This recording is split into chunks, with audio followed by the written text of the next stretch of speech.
Oke, nomor 4, kerakyatan yang dipimpin oleh hikmat kebijaksanaan dalam permusyawaratan perwakilan. Poin pertama, sebagai warga negara dan warga masyarakat, setiap manusia, kok bahasanya agak rancu sih warga negara, warga masyarakat gitu ya. Ini memang disesuaikan teman-teman sama ketata bahasaan tahun 1978 ketika produk P4 ini dibuat. P4 itu pedoman, penghayatan, dan pengamalan Pancasila gitu ya. Sebagai warga negara dan warga masyarakat, setiap manusia Indonesia mempunyai kedudukan, hak, dan kewajiban yang sama. Kita, warga negara, bayar pajak, Pak Presiden, Pak Jokowi, warga negara juga, meskipun dia presiden, dia bayar pajak juga.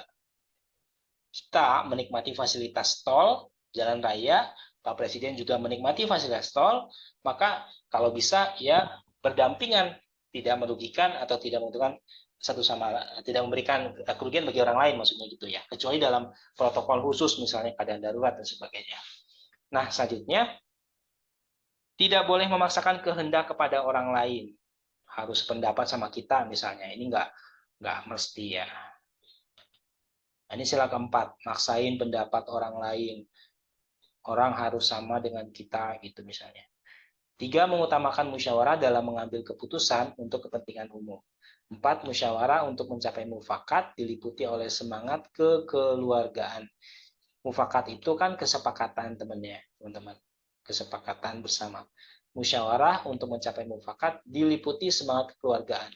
Jadi musyawarahnya kekeluargaan, jangan musyawarah yang lempar kursi gitu ya. Musyawarah sih tapi lempar kursi, lempar palu. Nah, ini nggak perlu. Pancasila mengatur di butir keempat, sila keempat.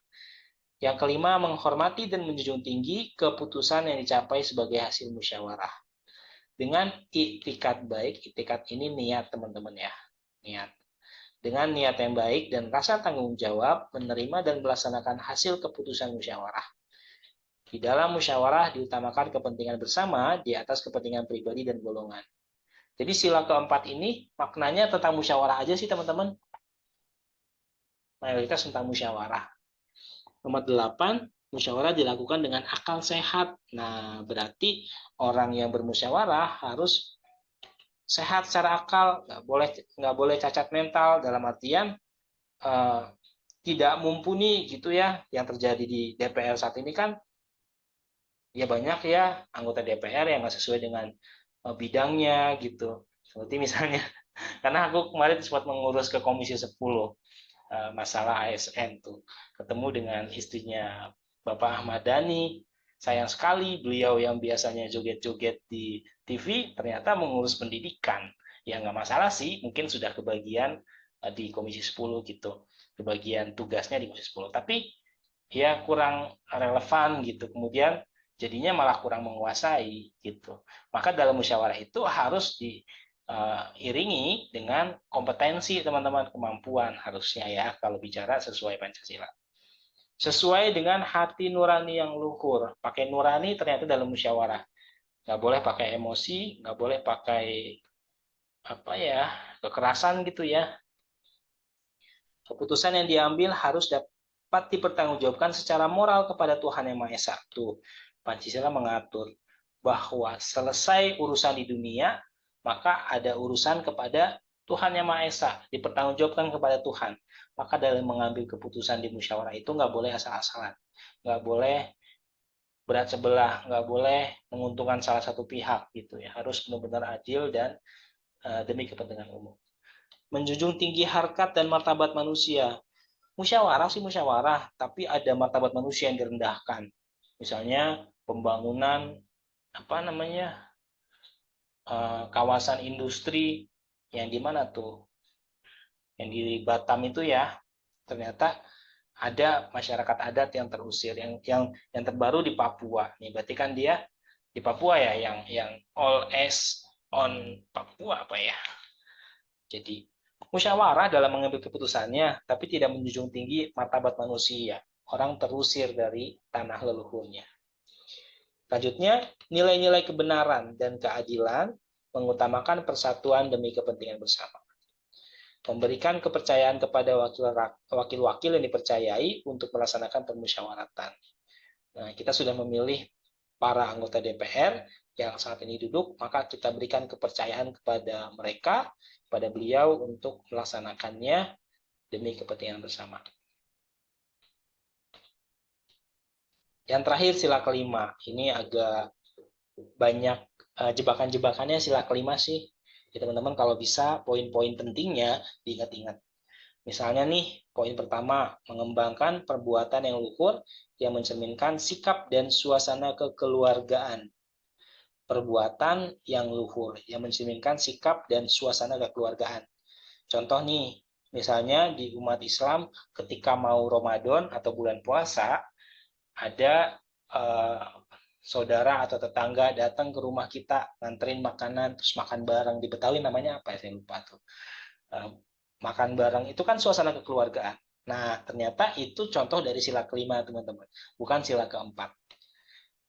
Mengembangkan perbuatan luhur yang mencerminkan sikap dan suasana kekeluargaan dan kegotong royongan gitu ya, termasuk gotong royong.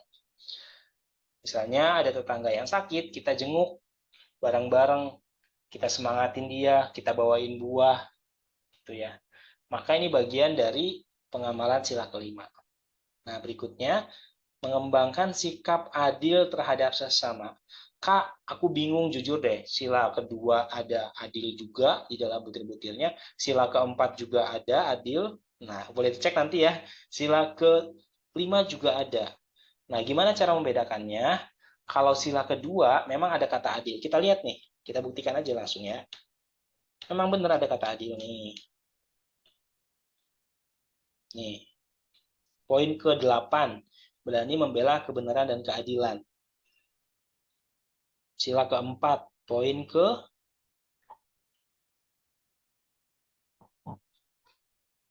apa tadi, aku kayaknya baca adil deh.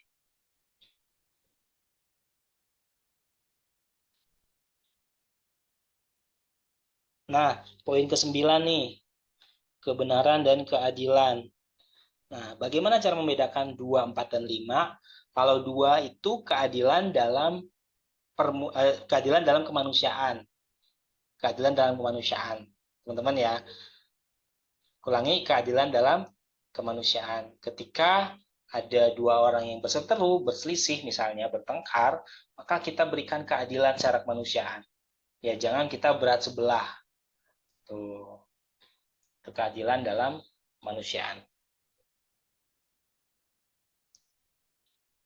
Ada dua desa, desa A dan desa B. Sama-sama terkena dampak COVID-19. Desa A kita kasih per orang 1 juta. Desa B hanya 100.000. Nah, ini tidak adil secara kemanusiaan. Ya. Nah, sedangkan kalau keadilan di sila keempat berkaitan keadilan dalam musyawarah. Misalnya ada 5 orang, terus satu menyampaikan pendapat, maka ketika yang lain menyampaikan pendapat, kasih kesempatan juga.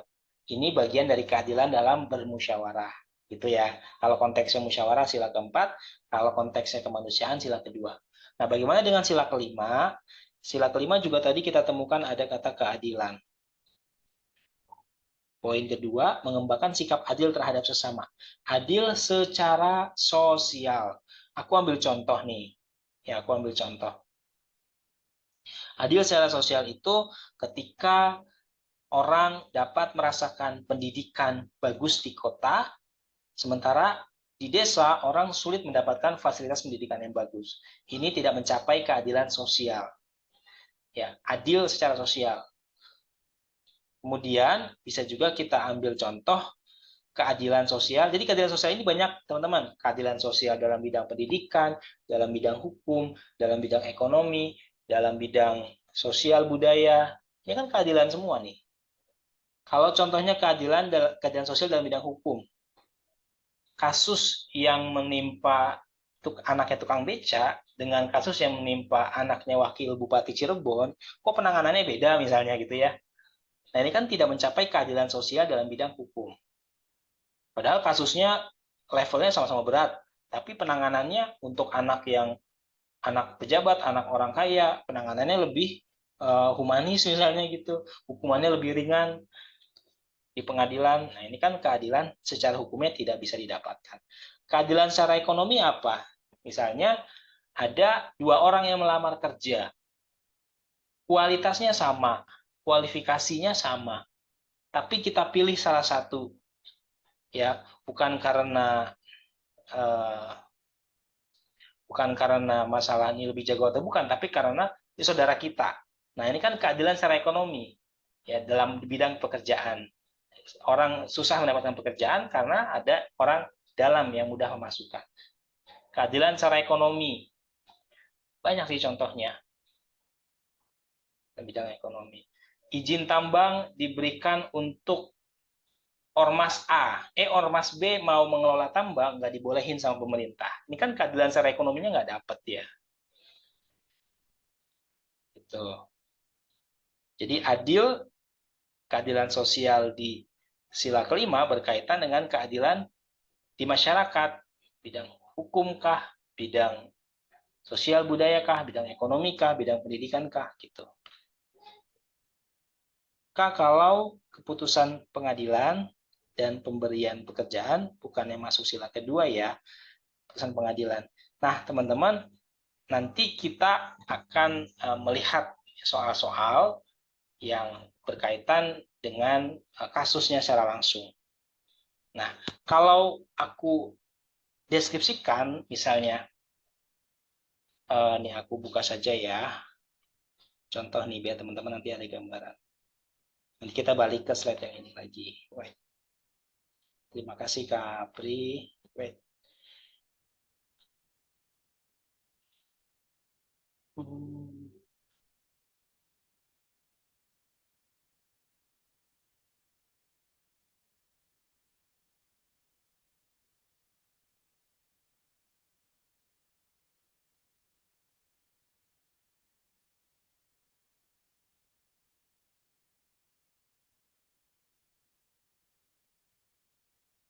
Nah, ini aku ambil contoh.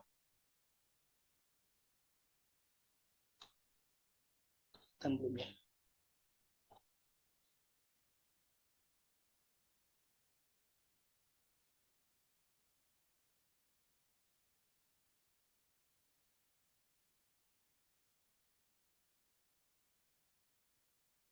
Kan pengamalan Pancasila nih. Soal ini begitu panjang. Aku baca aja nggak apa-apa ya. Merkuri adalah zat yang berbahaya jika terkena kulit, tertelan, bahkan terhirup manusia. Merkuri adalah zat yang biasa digunakan dalam dunia pertambangan nafas. Di Gunung Pongkor, Bogor, terdapat bekas tambang ilegal yang pernah dikelola masyarakat sekitar dan kini sudah tidak beroperasi. Ditemukan di sekitar lokasi tambang, masyarakat yang mengalami gejala terkena zat merkuri. Gejala yang ditimbulkan mulai dari berubahnya respon syaraf, gangguan ginjal, gagal pernapasan, fungsi mental menurun, peradangan rongga mulut, kulit terkelupas, bahkan mati rasa pada sekujur tubuhnya layaknya kelumpuhan. Masyarakat sekitar menjadi sakit-sakitan karena terkontaminasi zat berbahaya ini. Saat itu pencemaran zat merkuri terjadi melalui aliran sungai. Melihat dampak penggunaan merkuri terhadap masyarakat patut disesali dan menjadi pelajaran tentang bahayanya zat merkuri. Oke, teman-teman, boleh dijawab sebelum kita diskusi jawabannya. Apakah belum di-share?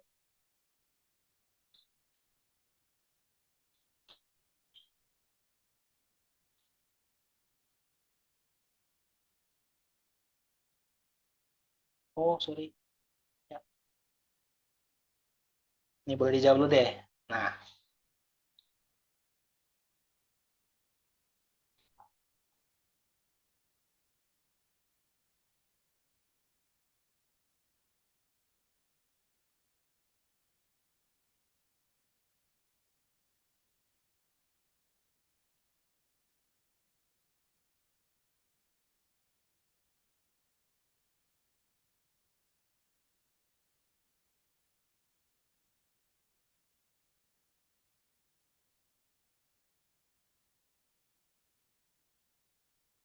baik, teman-teman, sudah ada yang jawab nih.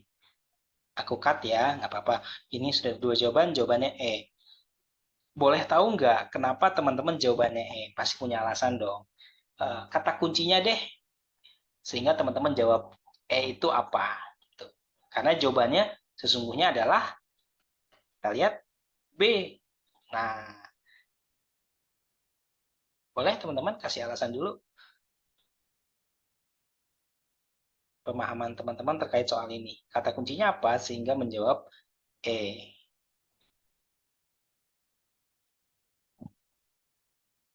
Memang sepintas, teman-teman ya, sepintas soal ini menggambarkan kondisi tambang emas ilegal. Nah, ini kan penggunaan hak ya, penggunaan hak yang tidak tepat.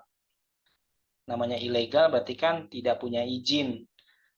Nah, dampaknya luar biasa terhadap masyarakat. Tadi penyakitnya aku sebutin panjang banyak. Yes, ada kata merugikan orang lain. Lalu kenapa jawabannya justru sila kedua? Nah, di dalam menjawab soal seperti ini, kita usahakan melihat konteks apa yang menjadi bahasan dominan di dalam narasinya. Kalau konteksnya adalah dampak dari penggunaan merkuri, ya, dampak kemanusiaan yang ditimbulkan, yaitu penyakit-penyakit yang jumlahnya banyak tadi, maka mestinya jawabannya kedua. Tapi kalau konteks bacaan, kalau narasi bacaan mengarahkan kepada pelanggaran dalam menggunakan hak milik yang dapat merugikan orang lain, maka sila kelima. Itu ya. Nah, teman-teman bisa cermati, dari narasi ini kita akan ambil kesimpulan. Dari kalimat awal saja, ini menunjukkan adanya dampak dari penggunaan merkuri. Lebih dominan membahas dampaknya lagi, bukan kepada pelanggarannya. Nah, oke teman-teman. Keep dulu, karena aku punya satu soal lagi yang akan memperjelas. Nah, ini. Silakan, dijawab dulu.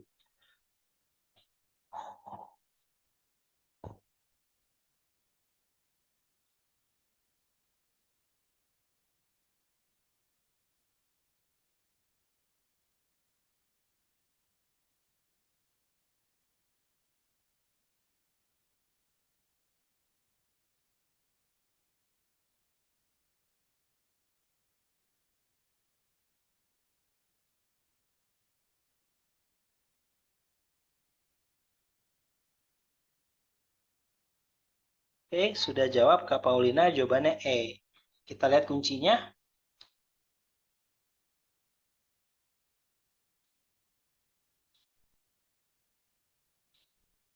Sila kelima E, teman-teman ya. Ini kuncinya salah nih. Maksudnya E.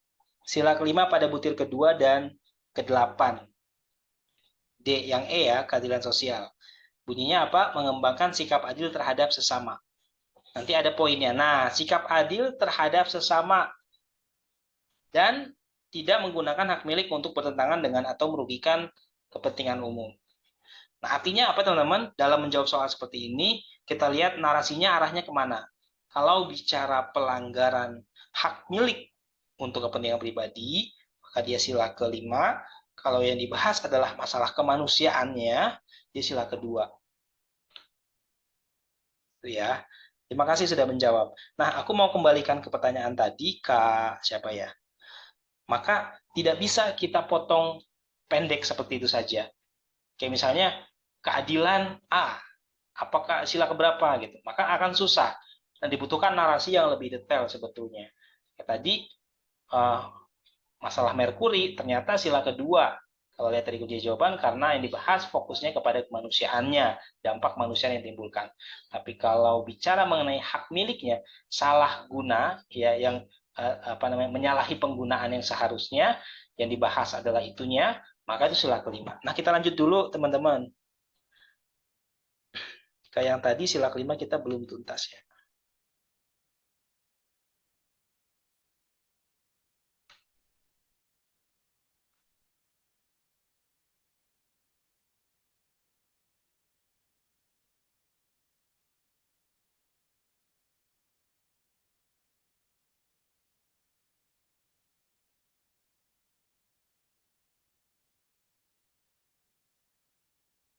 Nah, maka poin dari sikap adil di sini adalah memberikan keadilan, misalnya tadi di desa A, desa B, secara kemanusiaan. Kenapa masalah kemanusiaan pandemi, tapi beda penanganan. Ini kan kemanusiaan. Tapi misalnya antara Sukabumi dan Bogor kan deket-deketan. Kabupatennya sebelah-sebelahan. Sama-sama Jawa Barat. Tapi pendidikan kualitas di Sukabumi rendah banget. Tapi kualitas pendidikan yang ada di Bogor tinggi banget. Terjadi ketimpangan, kesenjangan yang luar biasa. Maka ini nggak adil, teman-teman. Nah, ini yang disebut sebagai keadilan sosial. Maka pemerintah Jawa Barat, Pemda Jawa Barat tidak bisa memberikan keadilan sosial dalam bidang pendidikan terhadap orang Sukabumi dan orang Bogor. Karena kualitasnya ketimpangannya luar biasa, senjang. Itu yang dimaksud sikap adil di sila kelima. Jadi tetap sikap adil ini merujuk pada konteks keadilan sosialnya. Sosial itu kan masyarakat, society kata dasarnya. Keadilan di masyarakat. Tapi kalau keadilan dalam bidang kemanusiaan, kedua. Kalau keadilan dalam musyawarah, keempat. Gitu. Nah, lihat juga narasinya juga sih nanti. Menjaga keseimbangan antara hak dan kewajiban. Ini juga ada di sila keempat, hak dan kewajiban. Nah, kalau di empat tadi, hak dan kewajiban dalam menyampaikan pendapat. Hak dan kewajiban dalam mematuhi atau bertanggung jawab terhadap hasil keputusan. Jadi sepakat nih, gue sebagai ketua yang dipilih lewat musyawarah. Maka hak sebagai ketua apa? Misalkan dapat gaji. Kemudian kewajiban sebagai ketua apa? Menjalankan tugas sesuai dengan tupoksinya. Nah, itu kan keseimbangan hak dan kewajiban. Kalau di sila keempat, gitu ya. Nah, karena ini sila kelima, keseimbangan antara hak dan kewajiban yang berkaitan dengan keadilan sosial. Nih, apa kira-kira teman-teman? Hak dan kewajiban dalam bidang keadilan sosial. Si A mempekerjakan si B. Si B ini bekerja sebagai karyawan dari si A. Ada transaksi ekonomi di situ, teman-teman. Maka A dan B punya hak dan kewajiban masing-masing. Gitu ya. Baik A sebagai atasan dan B sebagai si bawahannya. 4. Menghormati hak orang lain. Suka memberi pertolongan kepada orang lain agar dapat berdiri sendiri. Ini memberikan misalnya modal, bantuan tenaga, bantuan ide, gitu ya, supaya orang bisa berdiri sendiri secara ekonomi. Nah, yang keenam, tidak menggunakan hak milik untuk usaha-usaha yang bersifat pemerasan terhadap orang lain. Kita punya sesuatu yang bisa digunakan untuk memeras orang lain, maka itu dilarang di sila ke-6. Di sila kelima, poin ke-6. Ketujuh, tidak menggunakan hak milik untuk hal-hal yang bersifat pemborosan. Teman-teman, ternyata boros itu dilarang di sila ke-5 ini. Dan gaya hidup mewah. Ini nggak boleh juga. Tidak menggunakan hak milik untuk bertentangan dengan atau merugikan kepentingan umum. Tadi ya, misalnya dalam pengelolaan hutan, kita punya hak guna usaha mengelola hutan industri. Kayu-kayunya bisa kita jual. Sebelum buka lahan kita bakar karena biaya membuka lahan dengan dibakar itu murah daripada dengan menebang, dengan membersihkan, dengan meratakan, butuh modal yang besar. Nah, itu kan hak milik. Hak guna usaha yang diberikan pemerintah dalam pengelolaan hutan itu kita salah gunakan untuk merugikan kepentingan umum karena dampaknya bisa bikin kebakaran meluas, polusinya luar biasa, gitu, kerusakan alamnya luar biasa, hewan-hewan pada mati gitu ya. Maka ini sila kelima. Suka bekerja keras. Suka menghargai hasil karya orang lain yang bermanfaat bagi kemajuan dan kesejahteraan bersama. Ini copyright teman-teman ya, hasil karya. Nggak boleh ditiru, nggak boleh diduplikasi sesuai dengan aturan perundang-undangan. Suka melakukan kegiatan dalam rangka mewujudkan kemajuan yang merata dan berkeadilan sosial. Kemajuan yang merata ini tadi. Karena ketimpangan pendidikan antara Sukabumi dan Bogor, maka masyarakat Sukabumi protes ke pemerintah daerah Jawa Barat. Nah, hasilnya adalah Jawa Barat membuka sekolah-sekolah baru yang bagus dan merenovasi sekolah-sekolah yang rusak misalnya. Ini kan wujud pemerataan. Nah, ini bagian dari sila kelima. Itu ya teman-teman ya.